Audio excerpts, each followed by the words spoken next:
भ्रांतिमान अलंकार के बारे में। भ्रांतिमान अलंकार, जहां भ्रांति हो जाए वही होता है भ्रांतिमान अलंकार। एक चीज मैं पुनः स्पष्ट कर देना चाहूंगा कि उपमेय जो होता है वो छोटा होता है, उपमान जो होता है बड़ा होता है। ये अपने दिमाग में कंसेप्ट रखिएगा।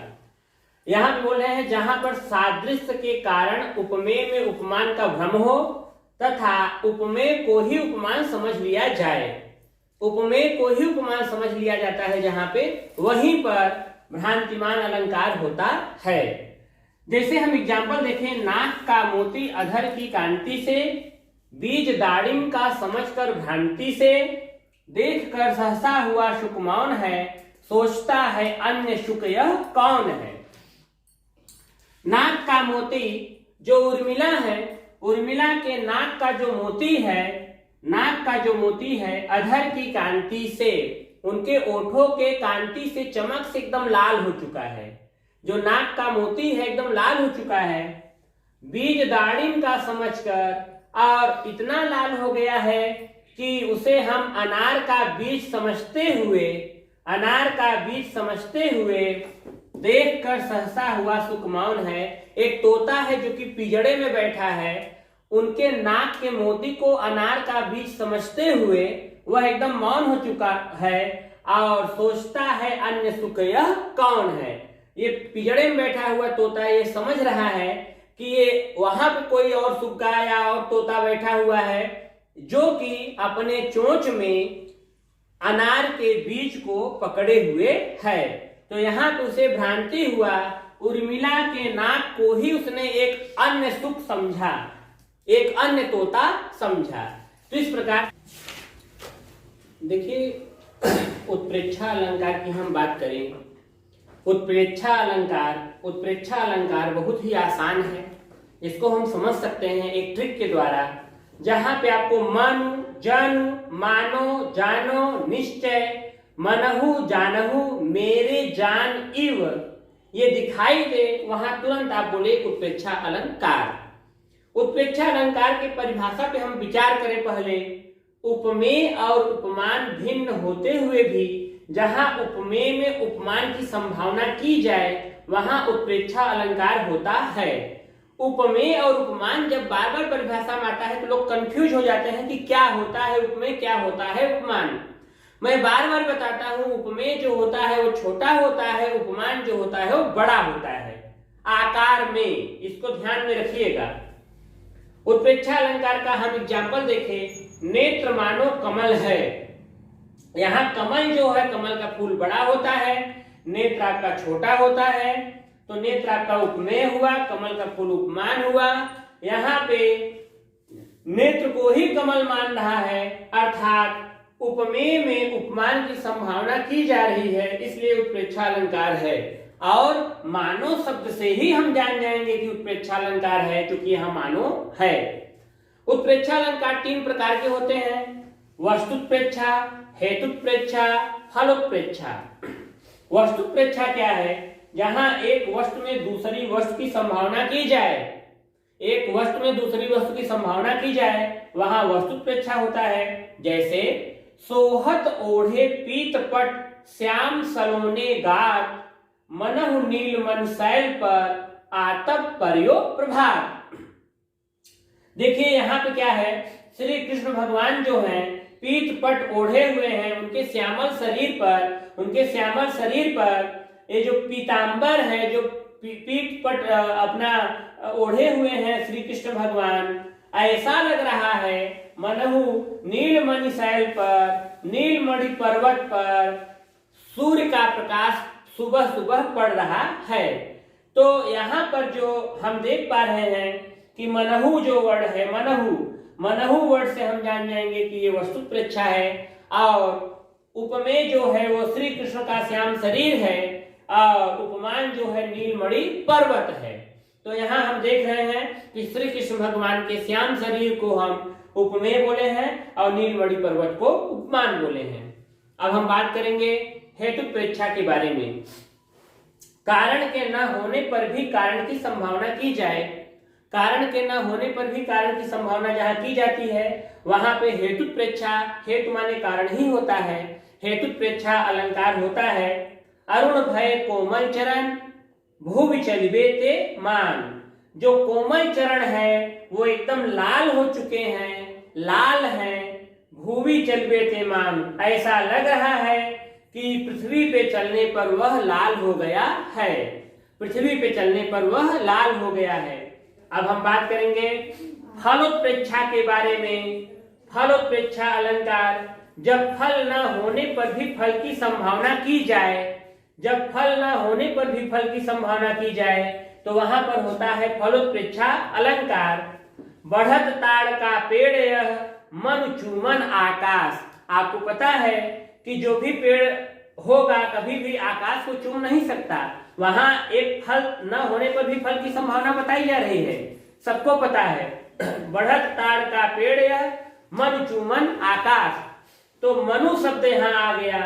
मनु शब्द से हम जान गए कि यह उत्प्रेक्षा अलंकार। दृष्टांत अलंकार, जब दो वाक्यों में बिंब प्रतिबिंब भाव हो। देखिए दृष्टांत अलंकार में आपका जो दो वाक्य होगा उसमें एक उपमेय वाक्य होगा और दूसरा होगा उपमान वाक्य। बिंब प्रतिबिंब परिभाषा से आप लोग घबरा रहे हो। जब आप दर्पण में अपना चेहरा देखते हो तो आपका चेहरा होता है बिंब और जो दर्पण में दिखाई देता है उसे प्रतिबिंब कहते हैं। तो यहाँ पर उपमेय और उपमान एक दूसरे के बिंब प्रतिबिंब होते हैं। इसमें साधारण धर्म जो होता है वो अलग होता है, अर्थात उपमेय और उपमान का जो गुण होता है वो अलग होता है, लेकिन भाव समान होता है। चलिए उदाहरण देखें। बिगड़ी बात बने नहीं, लाख करो किनकोय। जब कोई बात बिगड़ जाती है तो लाख उपाय करने पर भी वह बन नहीं सकता। रहीमन फाटे दूध को मथै न माखन होय। रहीम जी कहते हैं जैसे फटे दूध को मथने से मक्खन नहीं प्राप्त होता, उसी प्रकार से बिगड़ी बात यदि कहीं आपका है तो लाख जतन भी कर लिया जाए तो उसको हम रिस्टोर नहीं कर सकते। यहाँ पर कैसे हम जानेंगे कि दृष्टांत अलंकार है? देखिए ऊपर वाला जो वाक्य है वो है उपमेय वाक्य और नीचे वाला वाक्य जो है वो है उपमान वाक्य।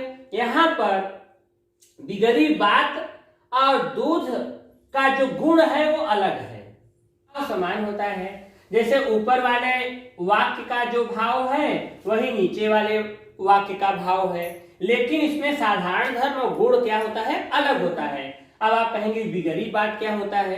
बिगड़ी बात जैसे किसी व्यक्ति का सम्मान चला गया तो सम्मान वापस नहीं आ सकता, तो एक बिगड़ी बात हो गया, लाख कर लो उसका किनको। और उसी प्रकार से उसका अब समान इसके समान क्या दृष्टांत हो रहा है?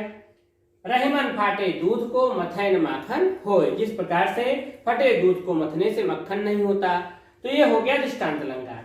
अब हम बात करेंगे उदाहरण अलंकार के बारे में।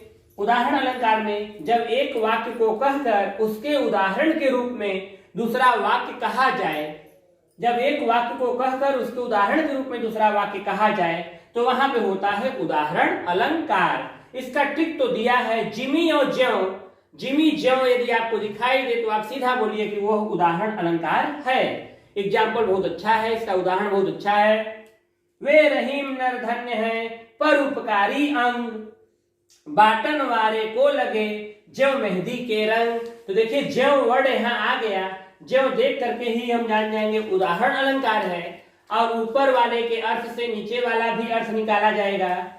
रहीम जी कहते हैं वे नर धन्य हैं, वे मनुष्य धन्य हैं, परोपकारी अंग, जो परोपकारी के साथ रहते हों, जो परोपकारी के हिस्सा हो, अंग हो। बाटन वारे को लगे जो मेहंदी के रंग, जिस प्रकार से मेहंदी लगाने वाले के हाथ भी लाल हो जाते हैं। तो यहाँ पे उदाहरण अलंकार। देखिए हम संदेह अलंकार की चर्चा करेंगे। जहां उपमेय में साम्य के कारण उपमान का संशय हो तथा उसकी निश्चितता संदिग्ध बनी रहे, वहां पे संदेह अलंकार होता है। संदेह अलंकार का यह बहुत ही इंपॉर्टेंट उदाहरण है। सारी बिच नारी है, किनारी बिच सारी है, कि सारी ही किनारी है, किनारी ही की सारी है। आपको ये पता होना चाहिए कि दुशासन जब द्रौपदी का चीरहरण कर रहा था तो उस समय श्री कृष्ण भगवान ने द्रौपदी के वस्त्र को इतना लंबा कर दिया कि दुशासन जो था वो खींचते खींचते थक गया, लेकिन चीरहरण नहीं कर सका। सारी और नारी में यहाँ पे संदेह है कि सारी है कि नारी है, तो इसलिए यह संदेह अलंकार है। और अतिशयोक्ति अलंकार की जब मैं बात करूं, अतिशयोक्ति अलंकार में किसी भी बात को बढ़ा चढ़ा करके कहा जाता है, वहां पे अतिशयोक्ति अलंकार होता है। जैसे लोग कह देते हैं कि युद्ध में खून की नदियां बह गई, चाहे दसों लाख लोगों को आप मार देंगे लेकिन खून की नदी बह नहीं सकती, तो वहां पे अतिशयोक्ति की बात कही जाती है। जब प्रस्तुत की प्रशंसा अत्यंत बढ़ा चढ़ा कर की जाए तथा लोक सीमा के बाहर की बात कही जाए, तो वहां पर होता है अतिशयोक्ति अलंकार। इसका 2 उदाहरण मैं यहाँ पे बता रहा हूं, जिसमें से पहला है, हनुमान की पूंछ में लगन न पाई आग, सारी लंका जल गई, गए निशाचर भाग। हनुमान जी के पूंछ में आग लगा भी नहीं था कि सारी लंका जल गई, आग लगाने से पहले ही सारी लंका जल गई और जितने निशाचर थे, जितने राक्षस थे, सब भाग गए। तो यहाँ पर अतिशयोक्ति हो रहा है। दूसरा उदाहरण है, आगे नदियां पड़ी अपार, घोड़ा कैसे उतरे पार। राणा प्रताप जी सोच रहे हैं कि आगे तो बहुत सारी नदियां हैं, कैसे मेरा घोड़ा इसको क्रॉस करेगा, पार करेगा।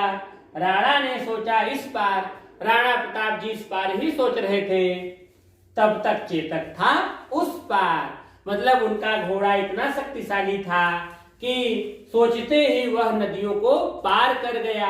यह आसान अलंकार है। इसमें एक सामान्य बात का विशेष बात से समर्थन किया जाता है या एक विशेष बात का सामान्य बात से समर्थन किया जाता है, तो वहां पर होता है अर्थांतर न्यास अलंकार। जहां पर किसी एक प्रस्तुत अर्थ का किसी अन्य अप्रस्तुत अर्थ से समर्थन किया जाए, तो वहां अर्थांतर न्यास अलंकार होता है।